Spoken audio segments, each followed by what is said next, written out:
The first time in the Lubalin lecture series, welcome. If it's your first time at Cooper Union, welcome. Hopefully not the last, but welcome officially to the third lecture in the spring cycle of the Herb Lubalin lecture series here as part of Type at Cooper. For those who may not be familiar, the Type at Cooper is the postgraduate certificate program here at Cooper Union, and together with Lubalin Center, we're staging these lectures. We have 12 lectures every year since 2010, so it's a long time now. The recording of tonight's lecture and the live stream that is going out to the wonderful world of YouTube is provided thanks to a generous sponsorship from TypeCulture. If you guys are unfamiliar with them, check them out. They're a wonderful educational resource about typography, type design. Also a great type foundry. So some of you are holding the Kigelia specimen book. That's from Mark Jammer, who is part of TypeCulture. We had 2 lectures I just wanted to flag for you. We had 2 great lectures the past couple of weeks. Amelia gave this wonderful presentation about this amazing magazine that was published in the 1920s and 1930s. And we had Mark Smith give a lecture about the history of the @ symbol. So if you missed those, they're great. You can catch them. They're available in our archive. So you can find them in 2 places where all the information on the lectures lives on the Type at Cooper's website, which is backwards, Cooper Type, Type at Cooper. Hard to do the @ symbol in the URL. So if you watch the talk, you'll see. Or in our dedicated Vimeo channel. So if you go to vimeo.com/CooperType, you'll see, I think, about 80 plus lectures there. So hours of type enjoyment. So you just set it and go to sleep. We have 1 lecture coming up, the 4th lecture closing out the spring cycle. We'll have 4 more lectures in the summer. Ryan Bugden, a Type at Cooper graduate, will be here to talk about the design of the RISD suite of fonts. So catch that. Ryan just recently worked on the typefaces for the botanical gardens. So if you've seen that project, that's Ryan. I don't know if Ryan's here. If you're here, hi. But catch that talk on April 4th. Same time, same place. So you could register for that at the same place, coopertype.org/lectures. One other big thing that we have coming up every year, this is our 10th edition of typographics. So Type at Cooper and Lubalin Center collaborate on this wonderful event that Ellen and Barbara and Mike Essel and myself are curating. So we have that coming up in basically the middle of June. So tickets are probably at their cheapest point now. So if you're thinking, now's the time to get tickets for that. This is a pretty great list of the folks who are going to be presenting in the conference part. Typographics is more than just the conference, but a big component of typographics is the conference. You could see some of the amazing names. Sorry, I made a typo. Osmond is part of now, but you get the gist. A really great lineup of designers who work with typography across the spectrum, across the world, across disciplines, and across age. So we're very, very happy, and we have a few more names to announce. So, but this is the big list. Like I said, don't miss out on the best prices right now. So if you go to 2024 typographics, or just type in typographics.com, they'll take you to the same place. But we're here for this lecture, Living with Type by Ellen Lupton. Hopefully I got the date correct. That is always the thing I miss up on. Basic math and dates. So I think we're March 14th. But I'm assuming you're all here because you know who Ellen is. She's this wonderful, incredibly important individual. So yes, really great. And for those who may not know, she was the first curator in the Herb Lubalin Study Center, which is currently right across the hall there, and I'm the curator there now, so I've kind of stepped into these very big shoes that Ellen left for me. But Ellen has done this incredible job of setting up the vision for the center. And I think this lecture really speaks to what we've been able to do and create this kind of community and set of conversations. Typographics is certainly part of that. So it's a really, really big, important thing. And I will close with just a quote from the original manifesto that Ellen just saw a couple of minutes ago that she wrote for the Lubalin Study Center, which I think says a lot about what we do because of the vision that she had. And obviously you'll hear more about the work, and if you will buy the book, or if you don't have the book, you'll see the mistake. The punctuation should be hanging. If you don't, so that's intentional. So I just wanted to test your abilities to see if the hanging punctuation works. But I think like this idea of, which I'll read the quote quickly, the study center defines graphic design education as the thorough pursuit of literacy, verbal as well as visual. Graphic design is set in the historical traditions of art, architecture, technology, and its own short history as a discipline, still I think is a short history. Rather than profess the autonomy of any given language, the center will accept and examine the pluralities of systems, interpretations, and accidents that constitute any literary event. I think it's a very, very good, succinct way of talking about what we do here, and I think it's a really great way to introduce Alan. So with that, I should say, I'll turn it over to Alan.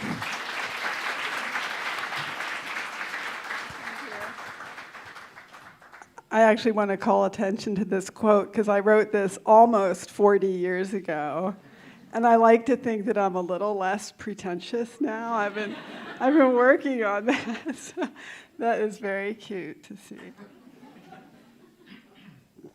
Looking back at my little self, yes, it's changed. Now I do cookies instead of words like constitute and plurality. I'm so excited to celebrate my new book, Thinking with Type, which has been a long time coming. And this is the emotional arc of writing a book. There are thrilling parts and terrifying parts. There are ups and down parts. And after all those ups and downs, one finally submits a bunch of InDesign files and JPEGs and whatnot that get sent to a printer. And you would think that this would be the happiest day of your life. This is, final files. But actually, when I submitted these files, I felt really bad. It was really like meh and blah and Helvetica regular. Not good. I call it my smooth patch. When you need the ups and downs in life to feel alive, and I felt very lacking in affect. Luckily, somebody saved me. And that person is Type Mom, who is my alter ego on Instagram. And she's like, girl, you finished the book. Now let's get some really bite-sized lessons out there and get the people learning through watching and doing. So Type Mom, who is she? She's anxious, easily excited. She likes to tell mom jokes. Like your real mother, she's a little bit embarrassing. And she loves you very, very much. So Type Mom is here tonight, and she's going to interrupt our regular programming at various points to give you some really unpretentious lessons about typography and graphic design. So her first lesson is feeling stuck.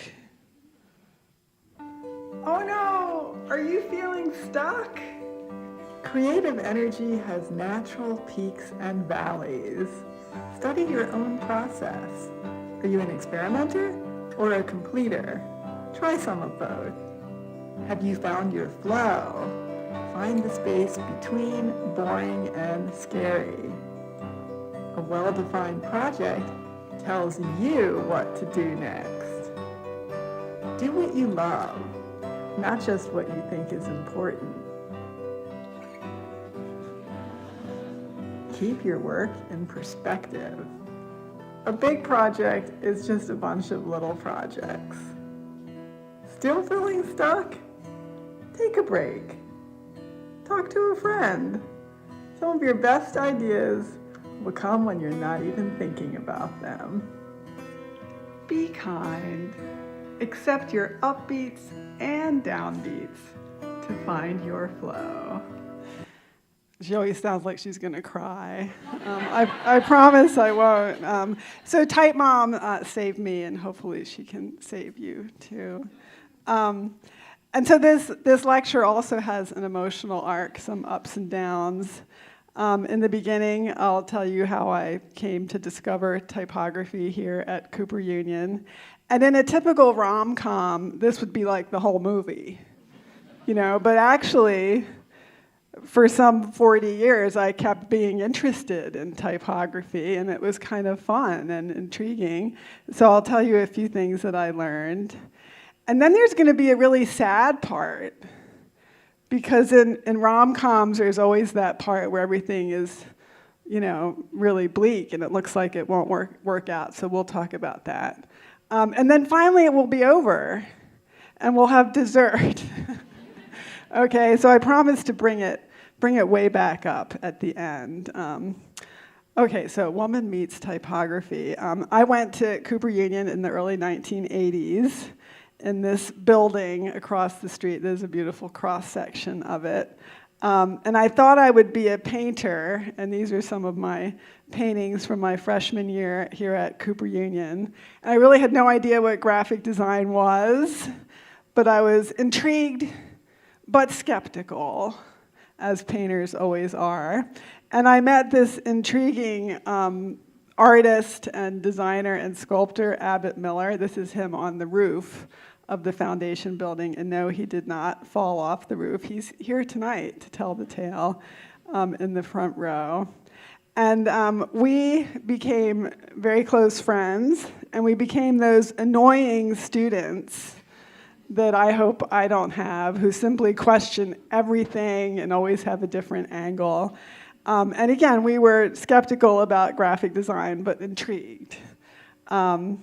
And I had amazing teachers. This is William Bevington, who taught typography and graphic design when I was a student here, and who really encouraged my interest in typography and writing, which became the secret sauce for me. So I have a big thanks in my heart to the amazing William Bevington. And he was the author, with James Craig, of this book called Designing with Type. And there's like a big book, it's like 8.5 by 11, because most of the book was type specimens. Because back then, in order to make a layout, you had to trace type.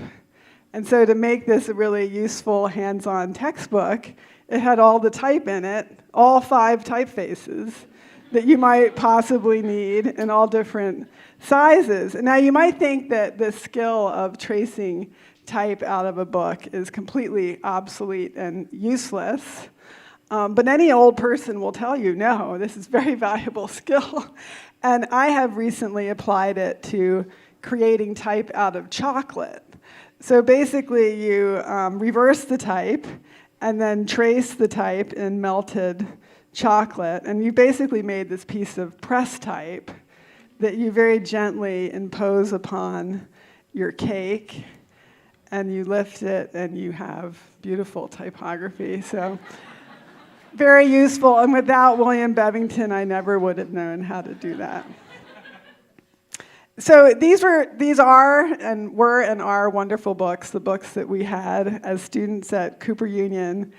But Abbott and I were always feeling like there was something missing, and we wanted something more. We wanted philosophy and politics and context and history, all that stuff in the pretentious quote at the beginning. Like that was our mindset, and so we wanted to go deeper.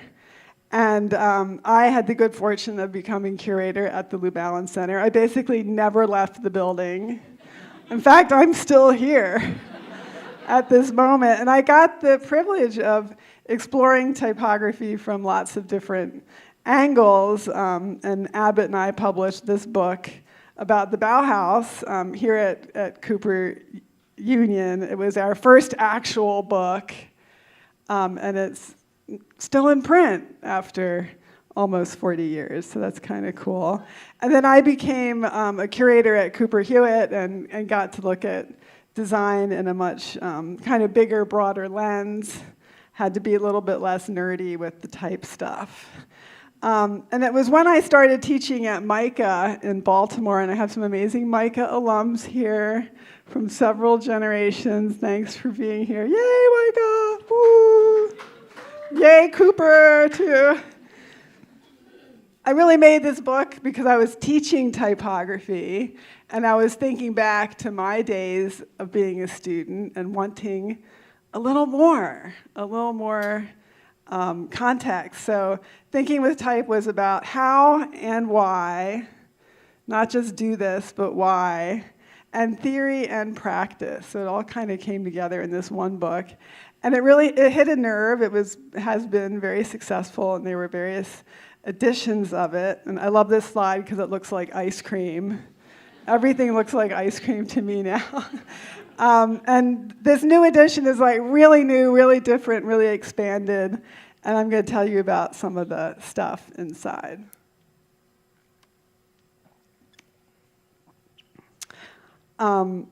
So, yes. Total redo, really starting over. Of course, there's lots of nerdy stuff because it's a type book. So your optical sizes, your unit-width fonts, variable fonts, which of course did not exist when I was a girl. This is all newfangled material, and it's all in Thinking with Type 3rd edition. There's also more graphic design stuff in the book. So one thing I've learned over the years is that for a lot of students, this is their first and only design book, because maybe they only ever took one class in graphic design. But this is like this entry point book, and so I felt like putting more stuff about layout and alignment and Gestalt grouping principles and the kind of basics of graphic design, to fold that into the book was really cool. And then this is a spread from 2010. This is the introduction to the anatomy of typeface design. And this is what the book looks like now. So it has introductions to some of the world's writing systems, contributed by amazing experts in these typographic systems. And I really love this content. And I like to say that the native language of the book is English, and the native script is Latin, but that the book opens onto a bigger world of typography. And my students come from that bigger world. You know, for many of my students, Latin is not their first alphabet or writing system. And so creating a book that shows from the outset that typography is bigger than the number 26 is really important to me. And then there's amazing lessons. This diagram, contributed by Casper Lamb and Yu-Jun Park, shows how Chinese characters, yes, they exist in a square, but the center of gravity is really what's important to aligning and thinking about how Chinese characters sit in space. And this is such like a profound design idea that goes beyond whether or not you want to work with Chinese characters. It's like, wow, a center of gravity. And notice that it's not in the middle. It's slightly higher, and that affects then how you might add Latin characters, use them in conjunction with Chinese. But it's not just about that, right? It's about the genius of the design thinking embodied in this writing system. And here's a spread about Kagelia by TypeCulture, and many of you have picked up the beautiful specimen of this amazing typeface that is a family of typefaces of African writing systems. Very cool. Okay, we made it to chapter 2. Whew, feeling good, feeling good. Spacing. So all of us in art school or design school had that moment when we realized that the space around things is as important as the thing itself. We call it negative space, figure-ground relationship. And it's like this aha moment, right? When you realize what really matters is the negative space. And when this happens, your head explodes, right? It's a very big moment.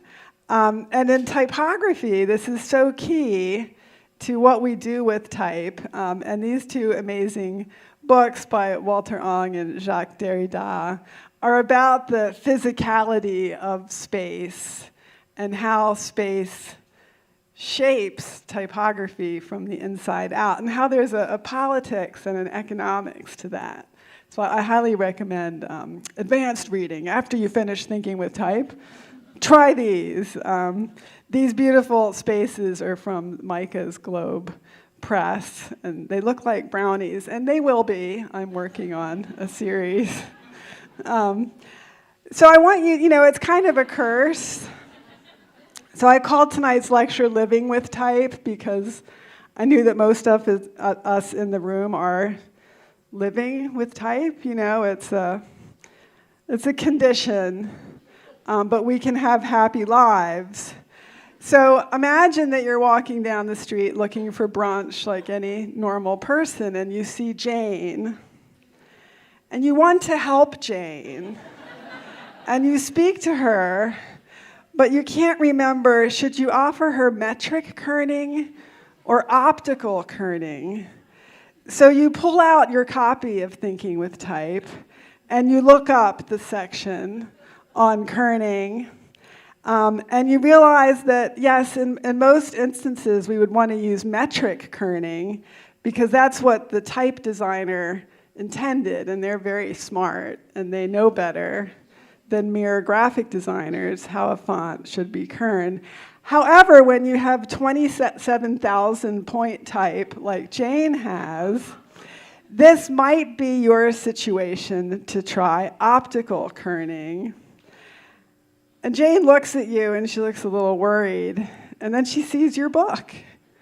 And she, oh yeah, one of those, a type person. But so why do we need all this kerning anyway? Is something broken about the alphabet? I think so. It's because the alphabet wasn't actually designed. It sort of muddled along for hundreds of years from all different sources, yielding characters that just don't go together.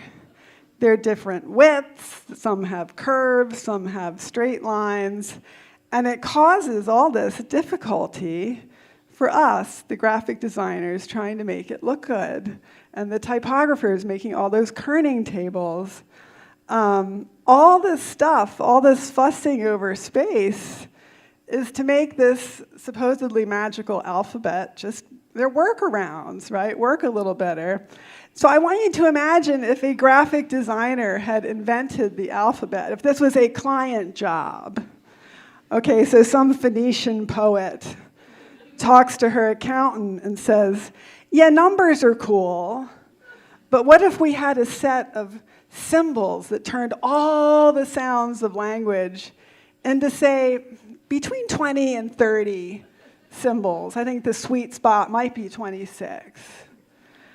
And what would it look like? It would probably look like this. This is Wim Krau's new alphabet, his vision of the future. No curves.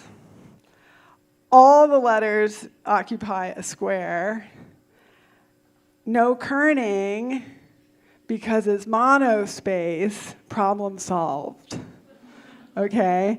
And it turns out that actually many of the world's writing systems are monospaced, and they don't deal with kerning because the letters or characters are already designed to occupy a square. Type Mom has something to say about this, and she wants you to understand some of the design magic of working with monospace. Oh no, are you curious about monospace? Monospace fonts were designed for typewriters. Every character fills the same space. So the M is really narrow as compared to the N. This creates an intriguing mechanical texture. Monospace characters form useful columns. Monospace fonts use a lot of space, so they aren't always practical. Try mixing light, airy monospace fonts with dense headlines. I love fonts, but I really want to eat this keyboard. So she was going to cry, but she didn't. She held it together. Okay, so contrast, another thing we love in the Latin alphabet. If a graphic designer had been hired to create the alphabet, we probably wouldn't need contrast because it does seem like an extra bother. Bodoni, when he created his amazing fonts in the late 18th century, he really messed with contrast and made these very extreme typefaces that rejected handwriting and really all of typographic tradition. And that kind of unleashed a monster and allowed commercial printers to make all kinds of weird typefaces. This style was known as Italian, and it was considered a monstrosity by the critics of the time. And more successful experiments involve simply monoline, which is the origin of sans serif typefaces. And this became, popular 100 years later. But it turns out that Western typographers did not invent monoline fonts. This was the common way that South Indian scripts were written, and this is some research by Shiva Nala Perumal and some of his amazing Oli multi-script font. And he explains that it wasn't until colonial type founders came to India to create printing of these languages that contrast was introduced at all, to make it look more Latin, to make it look more like real typography. But the style of the contrast is horizontal, because that went better with the tools that actual native writers and speakers used to make their work. And now, the last 10 years or so, we see lots of Latin-based typographers really experimenting with horizontal stress and opening up their typographic language to include these other ways of being. Going really fast. Capital letters we would also not have if graphic designers had, had this as a client job. Herbert Bayer, the great Bauhaus student and teacher, designed his universal alphabet in 1925, and he attempted to abolish capital letters because they are wasteful, hard to learn, take up space in the type shop, and they're like bossy, they're anti-democratic. So like this, there's a hierarchy of capital and lowercase letters that's part of the Latin typographic tradition. And the worst ones are the drop caps because they drop in for a beer and take over the whole paragraph or the whole chapter. They're like really in your face. And it turns out that many of the world's writing systems don't have need for this binary of uppercase and lowercase. And you get a more egalitarian page that's just beautiful in the way it occupies space and creates texture. Why do we love these capital letters so much? Where do they come from? Well, the Trajan column is considered the origin of modern capital letters. It was built by the Emperor Trajan in 113 Common Era. And it's these letters at the base of the column that became a kind of obsession for type designers from the Renaissance to the present day. And you can read this amazing book by Paul Shaw, exhaustive about the Trajan column. Frederick Goudy was one of the worshipers of this column. And in his book about the Trajan column, he really talks about these letters in kind of militaristic language and talks about them marching across Europe and establishing Latin as the supreme alphabet of all Christendom. Type Mom has something to say about this. Oh no! It's Trajan's column. This war monument is why capital letters convey power and authority. Trajan's column is 10 stories high. At the very, very bottom are these letters, which inspired many beautiful typefaces across history. For centuries, designers have traveled to Rome to see and draw and touch Trajan's column.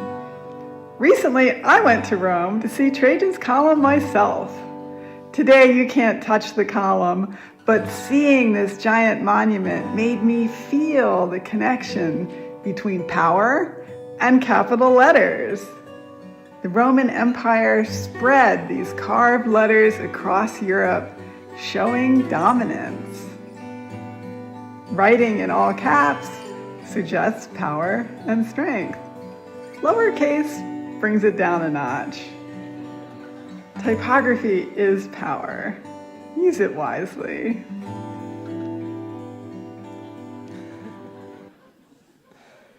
Now, if you put anything on the internet that has the word feminist or patriarchy in it, the trolls will come. And I want to set the record straight that I am not the kind of feminist who hates all capital letters. Some of them are my best friends and family members. Capital letters don't have to be fascist. Capital letters serve and protect. This is very positive imagery. They speak truth to power.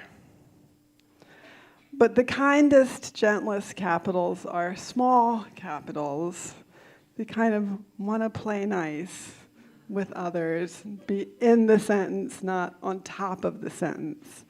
And of course, we find these in the OpenType menu only.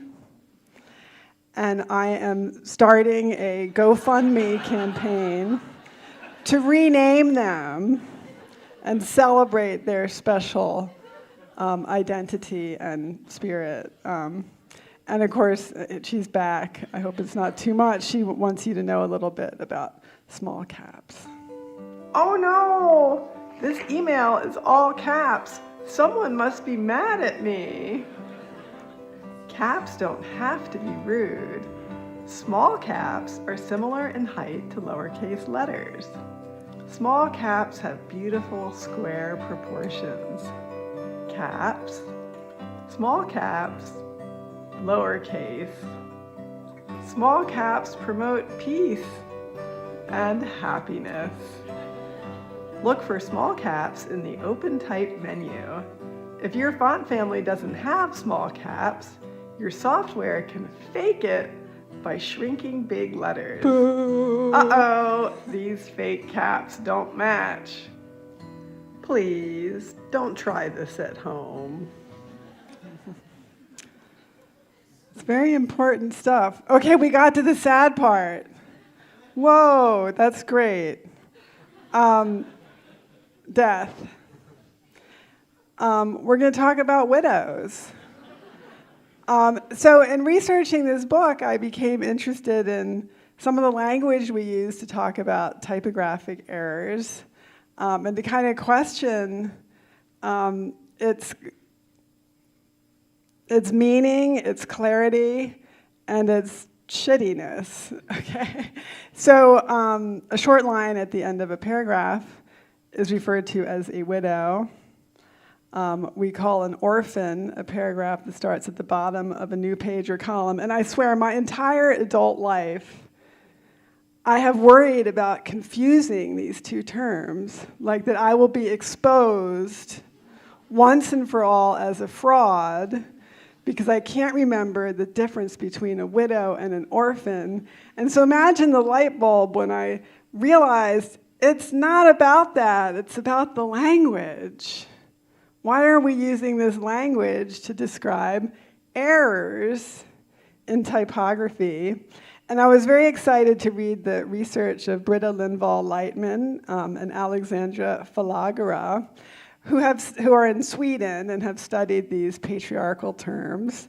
And they point out that these terms in Swedish and German are even worse. The term Hurenkind or Hurengar means bastard or child of a whore. And you can use that for either a line at the end of the paragraph or it's all inclusive, this one. And so what's really interesting is they have activated these short lines and used them to celebrate cheeky young rascals, the children of unwed mothers and the mothers themselves, by creating these wonderful experimental designs that actually highlight the short line and make a benefit of them, make them a way to play with typography and enter into the text. So I love this work, and it's reproduced in Thinking with Type. And they didn't stop there. They also were part of a movement in Sweden to reform Swedish proofreading lingo. And now that term bastard has been replaced with a word that simply means single line. Now this is better in so many ways. For one thing, it just makes sense. It just describes what is happening on the page, and it doesn't make a kind of printer's joke about it. So I really love that. And I guess we made it to dessert. Going really fast. I thought I had way too much stuff, but I guess I don't. So one of my favorite parts of Thinking with Type is a section on hierarchy that compares typographic hierarchy to an ice cream sundae. And I got this idea from an article in the New York Times about ice cream sundaes having these very necessary component parts. And I see some MICA students like nodding because I've been telling this story in class, and we have a term which you are about to learn that will be in Type Mom's video for the part of the hierarchy that people tend to leave out. So I'm going to play you one more video from Type Mom about ice cream and how it relates to typography. Oh no! Typography is like an ice cream sundae. Start with a beautiful vessel. Next, add readable, digestible text. But no one wants to eat 3 scoops of garamond, so let's add sauce. This is our headline. Memorable, dramatic, and intense. The next part is what many designers leave out. The crunchy bits. Details such as text styling, small capitals, and beautiful numerals create texture. Look for crunchy bits around the edges. Enjoy your ice cream, and don't forget the crunchy bits.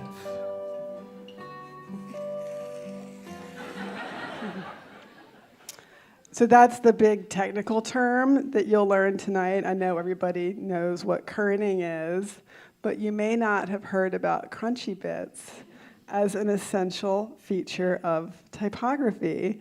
So I have a couple of little boxes of type cookies that I'm giving away, and they've been taped to I have 2. So if you, this is embarrassing, but if you look at the little school desk next to your chair, two of you, hopefully, it's not at an empty seat, there should be a little note card with, did anybody find it? If it's not in your seat, look at the seat next to you. It's fair game. Anybody find it?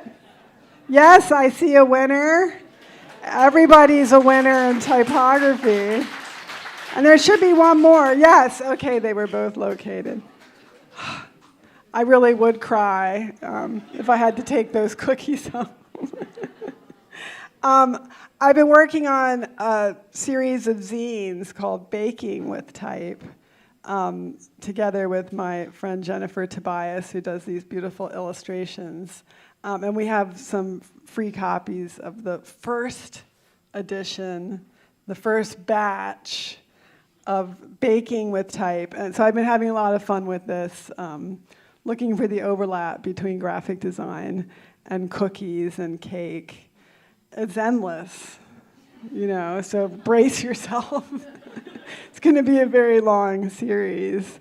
So we kind of went from A to Z here, and I appreciate everybody being here and being at Cooper.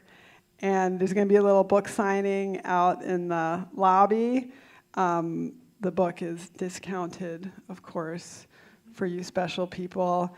And if you just want to buy one online, or if we run out or whatever, there's a discount code, and you can just get the same, even a better discount from Princeton Architectural Press. And I think, are we going to have some questions? Okay, because I gave you a whole evening now. Yeah. So if folks have questions, wave and I'll run to you. So, any questions? We use the mic because there's folks watching YouTube, so that's the only reason. Anyone? Yes, I see a question. I can just throw my voice. Do you like chewy or cakey brownies? The question was about brownies, chewy or cakey. Definitely chewy. That was easy. Thank you for starting with a super softball question. Appreciate that. Hi, Alan. Hi, how are you doing? You? Good. My question is maybe what drew you to baking and not needlepoint or embroidery? Well, those are too hard.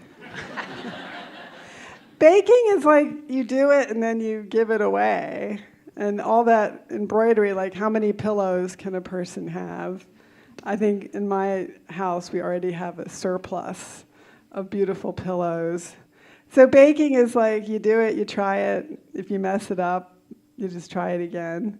So I really like that. And I really think that baking is painting and sculpture in a way that other kinds of cooking are more about the food, but baking really is representational. It often tells a story. It often has a message.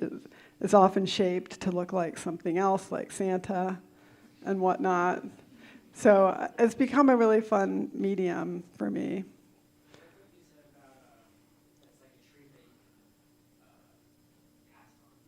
Yeah, baking is a gift. And please don't give me any needlepoint. Unless it's really good. Another question. Hi. Can you guys hear me? Yeah. First of all, thank you for the talk. You're welcome. I'm just curious, as a kind of a two-part question in regards to the emotional roller coaster of making a book. One, roughly how long did it take you to make this version of the book? And secondly, what was your favorite part of the whole process of making this third edition specifically? Thank you for that question. I guess it took about 3 or 4 years, with the greatest intensity in the last 2 years. So, and for me, the most exciting part was learning about international writing systems and working with experts to, commission that material and then edit it and really get inside of it, because it just changed so much of my knowledge and exposed me to things that I hadn't bothered to really think about beyond just, oh yeah, that stuff is out there. But to actually look at it up close and to tell stories about it and present it in a way that's really accessible and fun for people visually, that was a big, big excitement for me. Over here. Okay, I'll. Hi. My question for Type Mom is, I just want to know what it was like learning and working in that medium. I thought Instagram, right? No! Oh, TikTok, excuse me. No, Making it short is videos. Instagram, yeah. What was that like? What did you learn? How has it been? It's been super fun because it's all about very short storytelling and about always starting with a real problem. So like I teach graduate students. So they like know everything about typography, except they don't. And so when I see people struggling with like different kinds of numerals or the different kinds of kerning or hierarchy or why they feel depressed after a big project is done, all of those are like real life concerns for designers who are deep into it. And so for me, always finding a real thing and then trying to present it through storytelling, through metaphor, has just been a super fun challenge and has helped me learn so much about all this stuff too. But always starting with something real has been super important to me. Hi, we have a question. Hi, so I was wondering, what's your biggest piece of advice you would give to grad students? Oh no. Oh no! I'm so sorry. Well, I think the scariest thing in graduate school is creating a thesis project. Yeah. And this is where we have the tears and the Kleenex. Yeah, And I'm so, getting into that next semester. Yeah, it's very challenging because unlike normal life as a graphic designer, you're responsible for the whole thing. And it seems like it needs to be very important, something very serious. And so just trying to talk to anyone working on a big project and to understand that it's really not that important, A. And B, it's not that big because it's really just a bunch of little projects. So I've written over 30 books and every one is just written sentence by sentence. It's just a bunch of pages. And so I think that fear around the enormity of major work, you just have to bring it down. Yeah. So good luck with that. Thank you. That was great advice.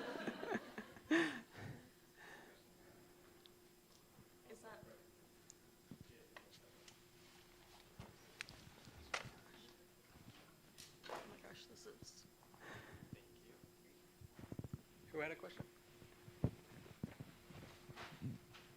First, and then what's your favorite language for typography? Well, I mean, my language is English, and it's the only one I know. So it's my favorite because I know it and understand it and can work in it. So I gotta say it that way. Yeah.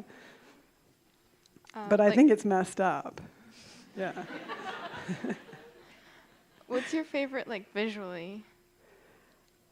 I'm pretty stunned by Chinese, pretty stunned by Arabic, pretty stunned by all the Indic languages, really stunned by the languages that Kagalia covers, many of which were designed fairly recently. A lot of the African languages are not thousands of years old. And so that's really interesting to see that history of where new writing systems come from. And they often are more deliberately designed rather than evolving gradually over time. You have a question? I could read some questions. Oh, questions from... Do you need the microphone? Okay, we have to be patient. Should she go ahead and I'll just repeat it? Yeah, she No. she can go ahead.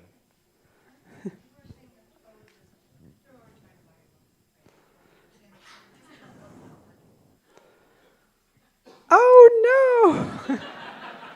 That's terrible. Okay, well, we'll have to address that with the mega industry of Princeton Architectural Prep.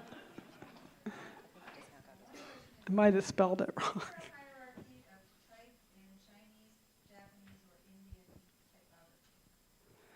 You mean the use of hierarchy? Yeah, sure. But it's just like different, and it's not necessarily embedded into every sentence the way we do with capital and lowercase.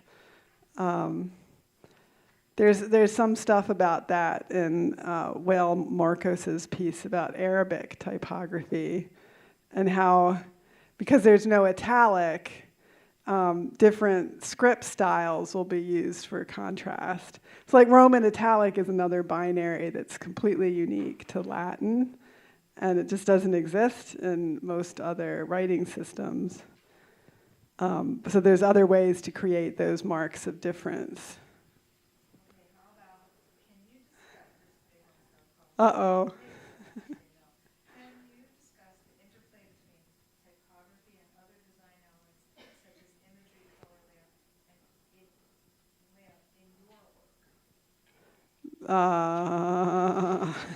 So the question is, can I discuss the interplay of type, language, and everything else in my work? No, I'm going to take a pass on that. Is that okay? All right. A beautiful question. Yeah. And hi. Hi. Hi. Hi, Micah. So you mentioned that your book is often like the first or maybe the only I've had typography people book. tell me it was the only book they had ever had. And that's really alarming. and it's, so, you know, in making the new edition of it, it was my first typography book. Obviously. I should hope so, Colin. I should hope and, so. So in making the new edition and adding a bunch of different scripts and languages and stuff, what was the impetus behind, if this is somebody's first book, getting them not only brought up to speed with Latin typesetting, but learning about other scripts? What was the reason you chose to include all that? Well, several reasons. One is to show that typography is bigger. And frankly, it had never occurred to me to do that in the earlier editions. And I think the type world has really changed and is much more like insistent on multiplicity of scripts. So just to demonstrate that it's a fact. It's also to show respect for the many students who will get this book as their first design book, who come from different writing traditions.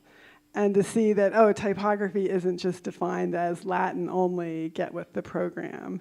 That said, it is a book about how to do typography with Latin scripts, but it's so important to see that bigger story and also to learn all the interesting design principles that are embodied in some of the world's writing systems. Obviously, it's only a handful that are in the book. Thank you for your question. Oops, hi. It's me, Lori. Hi, Ellen. Where are you, Lori? I'm here. Hi. Yes, hi. It's not a question. I just wish I could travel back in time to 1974 or 5, and you're teaching at RISD, because when I went into the graphic design, well, because I was there. I was in high school in 1970. This is my fantasy, Ellen. Okay. Okay. I like where this is going. Because it was so horrible.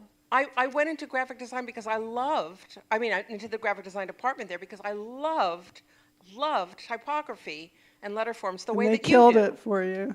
What? They killed it for you? Absolutely. It had to be, everything was gray, black, and white. You could only use Universe. It was all grids and gritty photos of abandoned gas stations, and you couldn't have any fun or color or humor at all. No And I'm humor. just How did you thrilled. survive? I dropped out. And I dropped out, and I self-taught completely, whatever that means. But I learned from the Strand bookstore. So anyway, but I'm so happy to hear this talk. It's so charming, and it brings back all of the feelings that, you know, I think a lot of us have about type, and I'm so glad it isn't 1974 anymore. Thank you. Mostly, I agree with you. Yeah. Okay. One more. We'll take 2 more. 2 more questions. Okay. We'll do 3. Okay, beautiful. Hi, Ellen.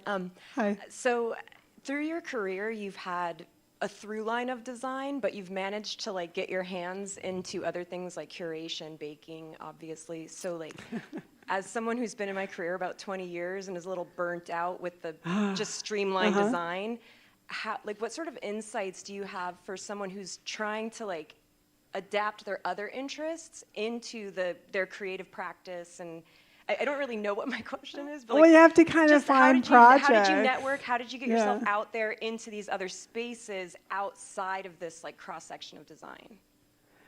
Well, the thing about Instagram is you don't have to network. you just put it up there, and you know, it's kind of amazing.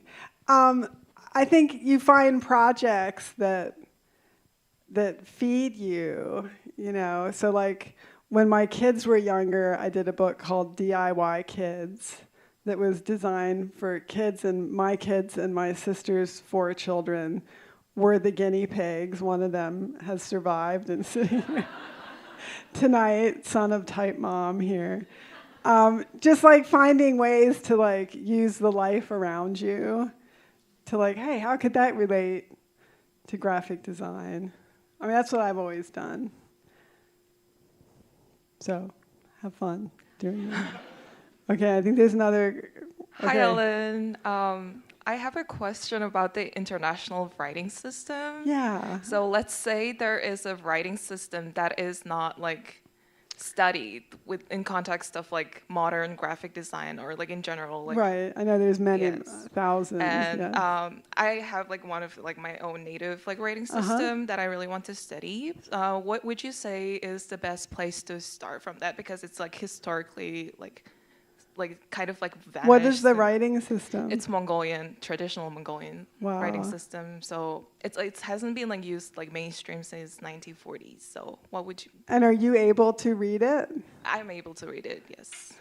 Well, that's a huge start, right? That you are an expert because you can read this language. Collect material, talk to other native speakers, and make a font. Thank you. Right? Yeah. Come to Type at Cooper and make a font. That's beautiful. Thank you. Thank you so much.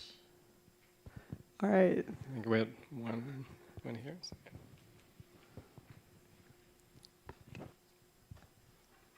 Hi. Thank you for this talk. I adore type and always thought I was a bit of a geek when I was in high school and setting hot type. Actually. Yes. Yeah. Fell in love with it. Have a California job case, you know, like that. But love it. Love it. Our question or reflection is on accessibility. I'm working with a client, and it's a rehab foundation that has accessibility standards for people with like, you know, have had strokes and just visual and things. Is this being taught accessible standards? I mean, they have. I got them away from Arial, which was fabulous. And also recognizing that white space is what really helps readability more than anything else. So and also writing clearly. Well. So accessibility isn't just fonts. Absolutely. It's like I couldn't agree with you more. Direct, simple sentences. Yeah.